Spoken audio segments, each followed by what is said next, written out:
In the 1960s, the Federal Bureau of Investigation spied on civil rights leaders, including Dr. Martin Luther King Jr.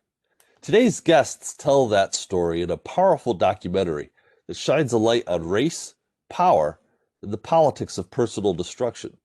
There's Sam Pollard and Benjamin Hedin this week on Story in the Public Square.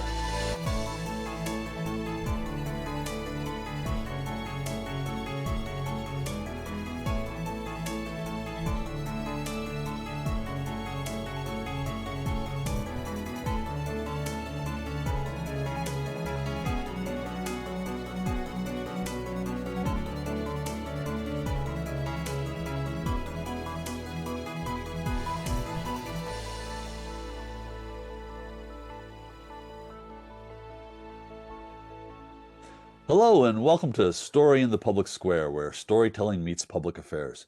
I'm Jim Ludus from the Pell Center at Salve Regina University. Joining me, as always, is my great friend and co-host, G. Wayne Miller of the Providence Journal. Each week, we talk about big issues with great guests, authors, journalists, filmmakers, and more, to make sense of the big stories shaping public life in the United States today. This week, we're joined by the moving force behind a remarkable new documentary, MLK FBI. Joining us today is director Sam Pollard and writer-producer Benjamin Hedin. Gentlemen, thank you so much for being with us. Thanks for having us, guys. Well, the film is really remarkable, powerful, timely. I stress myself to think of all the adjectives that I want to use to describe it. But Sam, for our audience, can you give us just a quick overview of the film itself?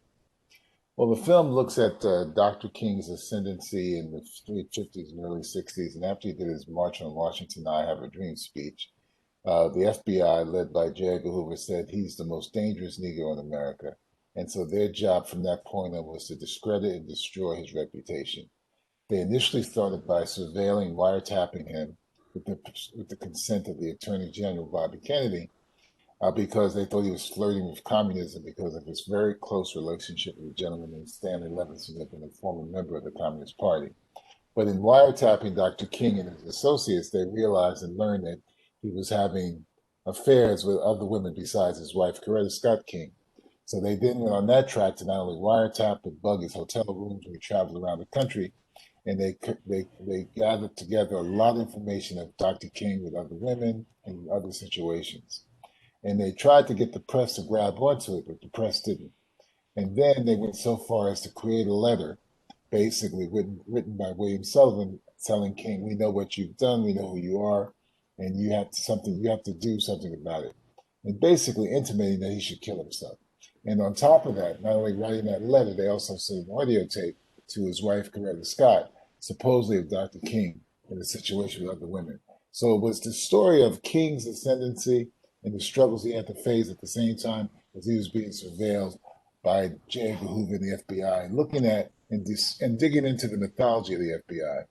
And the FBI would have kept monitoring and surveilling King except for his assassination on April 4th, 1968. So, Ben, why was King such a threat to the FBI and specifically to J. Edgar Hoover, the longtime director and the director at that time? What was it about King that alarmed him, disturbed him? Why was he a threat? First off, I would say his popularity. Hoover's FBI surveilled everyone. They surveilled Malcolm X and other Black activists, but none of them had the force that King had, regionally, across different audiences in the United States. That was what most alarmed him. And then, I think that, Hoover, he couldn't control King. He had relationships with figures at the NAACP, but King was sort of beyond the pale. And that's what I think he feared the most. Well, King's race obviously was a factor in that fear. Yeah, no question. Hoover, Washington, D.C. native, at a time when D.C. was a thoroughly Southern city, came of age early in the 20th century. No Black agents in the FBI. The only African Americans that Hoover interacted with drove his car and served him food. So yeah, that goes without saying. Sam, I was struck watching the film by, I guess it's the enduring power of Martin Luther King Jr.'s message, and the power of the person. Um, why do you think that message is still so relevant and so timely and so powerful today? It's really relevant today, Jim, because Dr. King was a nonviolent civil rights activist, a radical in his own time, who basically was saying if we want change, we have to approach it in a peaceful, nonviolent way. And you saw the impact and the effect of that in the 50s and the 60s, breaking the back of segregation in cities like, Birmingham, Alabama, Albany, Georgia, Selma, Alabama. He and his cohorts were really focused, that they knew they wanted to change the way we were looked at, African Americans were looked at in the world. He felt we should no longer be second class citizens. And I think this sense of nonviolent activism, this sort of real purpose and energy is something that people still hold on to today. I mean, that's why he's such an iconic presence in America and world history. So the FBI was initially interested in King because of his association with a communist or a former communist, and so that's one thing. But they go so much further, if that's the right word, in terms of investigating his personal life. Why would they go there? I mean, what were they hoping to achieve? I guess besides completely discrediting him, but they even went beyond that. So maybe both of you could take a crack at that. Well, think of it this way. I mean, J. Edgar Hoover and William Sullivan, who's one of his closest lieutenants, their feeling was they had to try to do anything they could to destroy Dr. King. Because as Ben said, he was very popular. I mean, I was saying to someone the other day that as a young African American who grew up in the 60s, in our household, we had three images in our living room: Martin Luther King, John Fitzgerald Kennedy, and Jesus Christ. That shows you how popular he was in many African American households. And for J. Edgar Hoover to see that and to see all of those people, in the March on Washington, it had to be absolutely threatening. And Ben's right. Here was a man who grew up in the South, whose attitude about Black people were they were in the shadows, they were on the fringes. All of a sudden, this man is having people rise up like Moses, taking them to the promised land. That scared the bejesus out of J. Edgar Hoover, those people in the FBI. So Robert, I'm sorry, go ahead, Ben. No. I was just gonna add that while Hoover did surveil everyone, once he sort of lights on King's personal life, we do move into a unique territory where it becomes an active campaign of blackmail, and it's far beyond just wiretapping and monitoring his travel and his conversations, but it does become government sponsored character assassination. And that's not something you're going to find with the FBI, even in Hoover's bureau when it was essentially a lawless entity. That's actually the question that provoked in my mind. How is that legal? It wasn't legal. It wasn't legal at all. You're not supposed to go that far. I mean, they went beyond the pale. That's not legal to do that. I mean, he had got Bobby Kennedy that signed off on wiretapping Dr. King because of the communist thing, because everybody was afraid of communism. Everybody knows this was the period of the Red Scare. So that was valid in terms of Bobby Kennedy signing off on that. Now, who knows if Bobby Kennedy knew how far Hoover and his associates were going when they start to, bug these hotel rooms. I'm not sure if Bobby Kennedy knew about it or if he turned a blind eye to it. Yeah. Does it change our interpretation or our understanding of Bobby Kennedy's role in the 1960s and his relationship with the civil rights movement in general? This is what I would say. As we all know, Bobby Kennedy went through an evolution.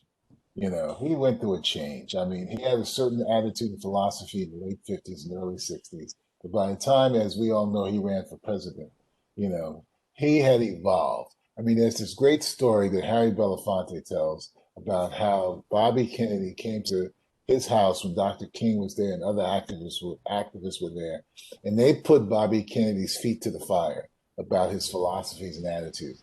And I think Bobby Kennedy, he had a reckoning. He came to an awakening about what he needed to do if he was wanting to help change America. So JFK is assassinated, and obviously Lyndon Baines Johnson becomes president. And so the FBI's infatuation, or whatever the word here is, continues under LBJ. What was his role in this? Well, I mean, in some ways it goes back to what Jim just said. It wasn't. It's worse than that. It was illegal, or that this activity wasn't sanctioned by law. Is that it wasn't particularly a secretive. Sam's right. Newspapers wouldn't jump on it, but most powerful people in Washington knew it was going on, and that includes LBJ. A consummate womanizer in his own right. He loved listening to the tapes. They had high entertainment value for him. So,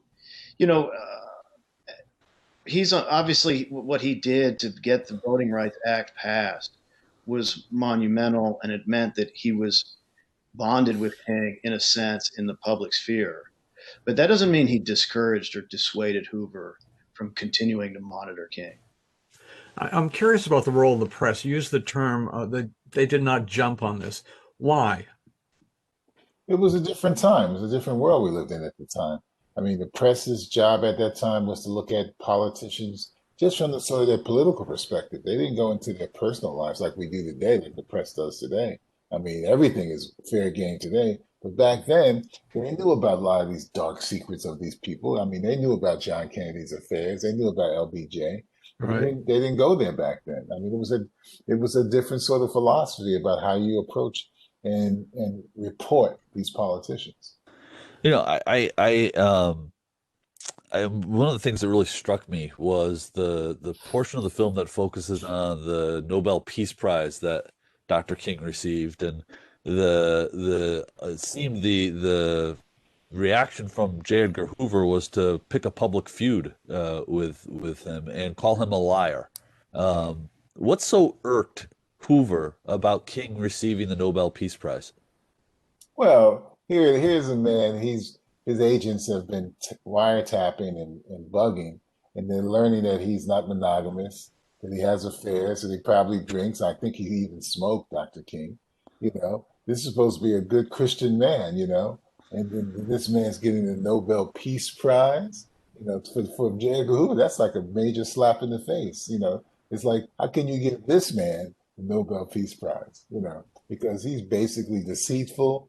He's an adulterer. This is horrible. It's almost a sense of I know things you don't know. Exactly. It's remarkable. So after the Nobel Prize, the FBI, Hoover go directly after King's wife, which is where things become really vicious and horrible. Why? Why go after his wife? Well, it was an accident that she opened the package. The package was sent to the office. The FBI, they sent it. They had an agent mail it from Florida, so it wouldn't be tracked from D.C. But it arrives at the Southern Christian Leadership Conference in Atlanta, and because there's a tape inside, they give it to Coretta because she kept an archive of his speeches, and speeches would often arrive on reel-to-reel tape. And then she opens it, and then she realizes that it's this supposedly an anthology of audio clips of her husband having affairs. With this letter inside. It was written by the head of domestic intelligence, William Sullivan, claiming to be a disaffected black leader who felt betrayed by King and was threatening to reveal all of King's secrets in, I don't know, it's like 31 days, I believe, which probably coincided with Christmas of 1964. And it says there's only one thing left to do. You know what it is. You know what it is. Yeah, and she interpreted that, and others interpreted that as being a suggestion that he needed to commit suicide. That was the interpretation. Yeah. Yes. I'm not sure you can read it any other way. I mean, publicly step aside retire from public life as a leader. Maybe, but it's pretty hard to see it as anything other than suicide.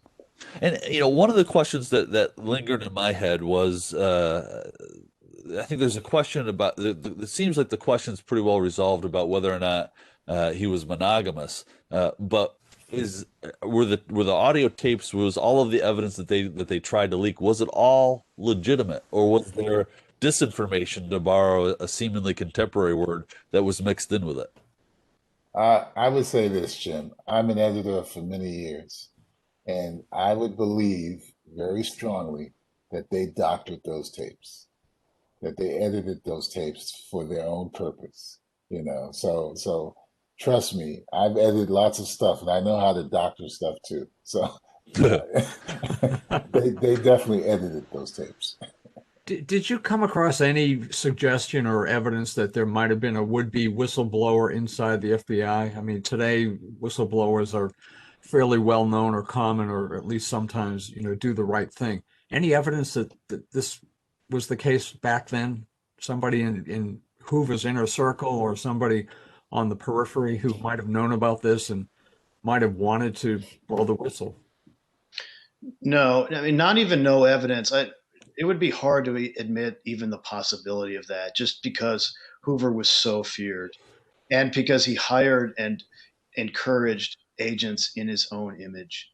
Again, your earlier question about LBJ. LBJ was scared of Hoover. The FBI had a mandatory retirement age. When Hoover reached that, LBJ went around it by appointing him director for life. And they asked him why, and he said, "I'd rather have him inside the tent pissing out than outside the tent pissing in."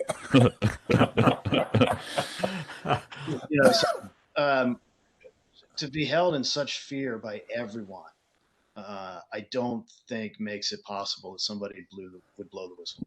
So you talk about Hoover's image, and obviously many people feared him, but to many Americans, I'm assuming just white Americans, or mostly white Americans, he was almost heroic. Movies were made about him. He was clean cut. He was white, obviously.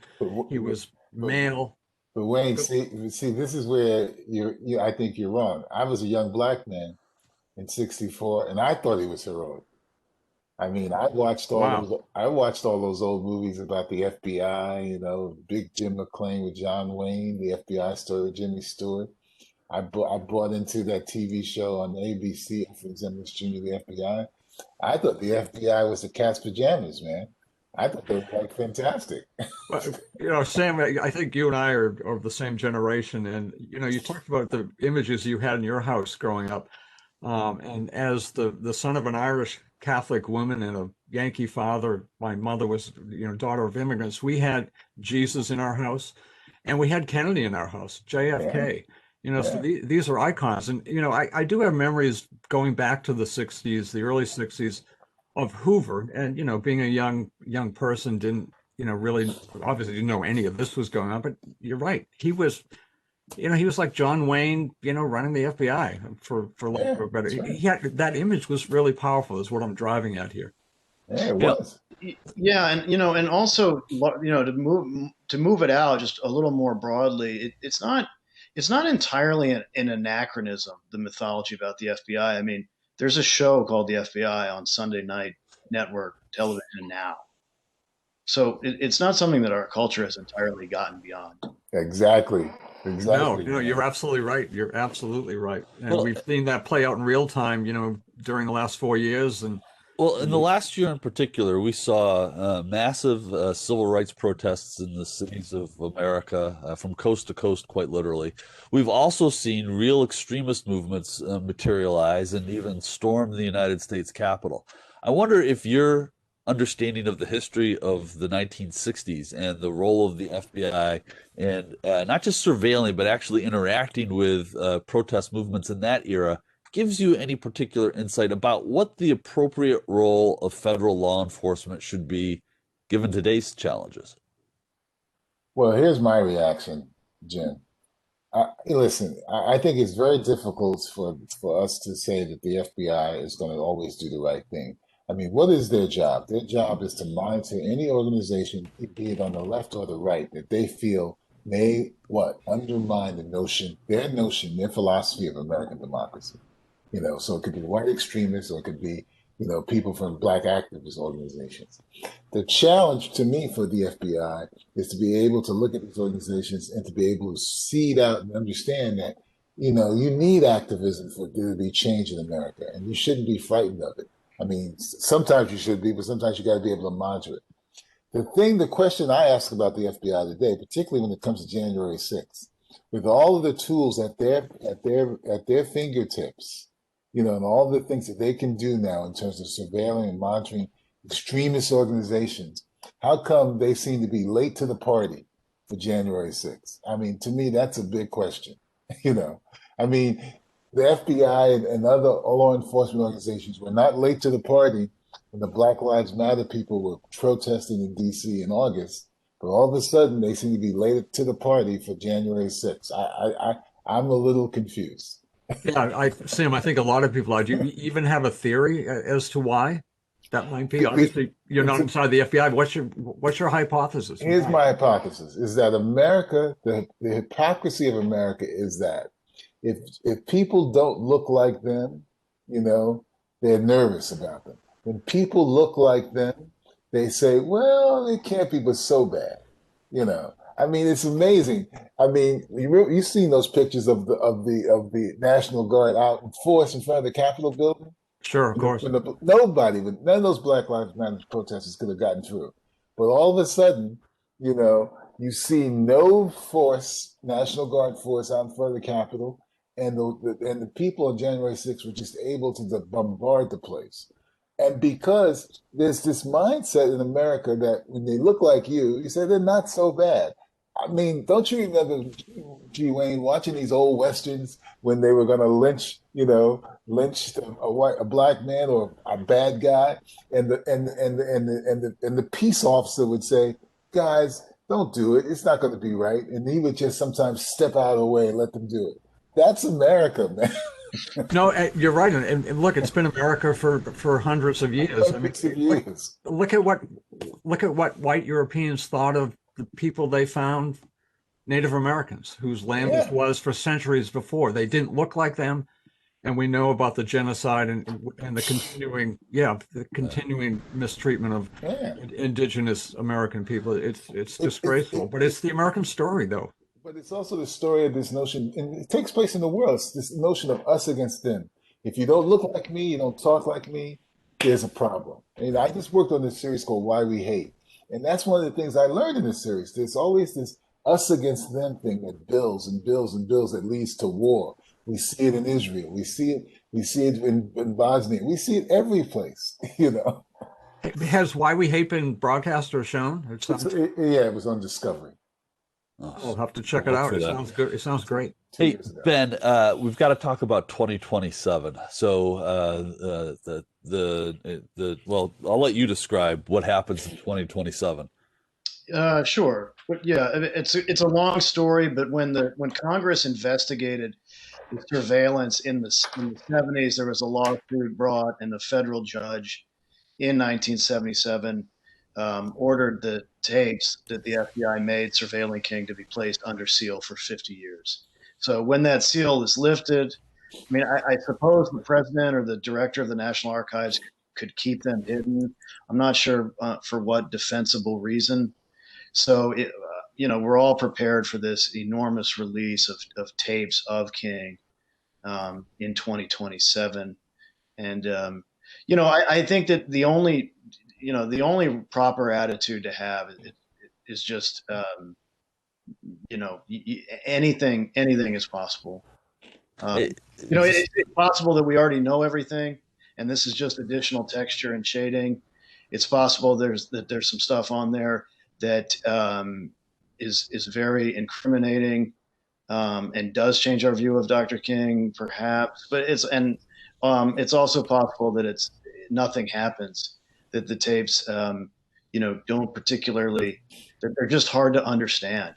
And they're full of static, and they're full of a lot of people in a room. So for me, it's like, I don't know, stuff got declassified while we were making this film, and so I sort of learned that just a moderate skepticism is the only stance that you can have. Sam, Sam, I'm curious your thoughts about the film starts with or early in the film you interview a historian who you put the question to, are you essentially doing the FBI's job 50 something years later by talking about this?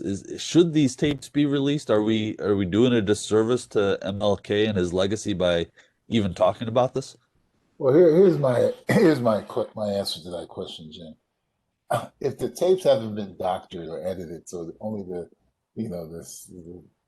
stuff about his relationships with women are on those tapes, then I'm curious to listen to them because I think if they are not edited, you know, there may be some revelations about King's discussions with people like Ralph Abernathy or Andy Young or Dorothy Cotton, anyone who was with him in these cities, talking about the strategies. Now, if the FBI really edited these tapes so you only get the stuff about King's supposedly scandalized behavior, then I don't want to hear those, you know. Yeah. So that's my question. I don't have an issue with them being released if they haven't been edited, you know. That's fair. Guys, Hey, I'm gonna have to jump off. well, we're just about out of time. Real quick, where can people see MLK FBI if they haven't seen it yet? At your neighborhood theater. At your On neighborhood YouTube, theater. on It's Amazon. streaming And on on Amazon too, right? So, And Sam on Pollard, Ben Hedin, thank you so much for being with us. That's all the time we have this week. But if you want to know more about Story in the Public Square, you can visit us on Facebook or Twitter, or visit pellcenter.org to catch up on previous episodes. For G. Wayne Miller, I'm Jim Ludis, asking you to join us again next time for more Story in the Public Square.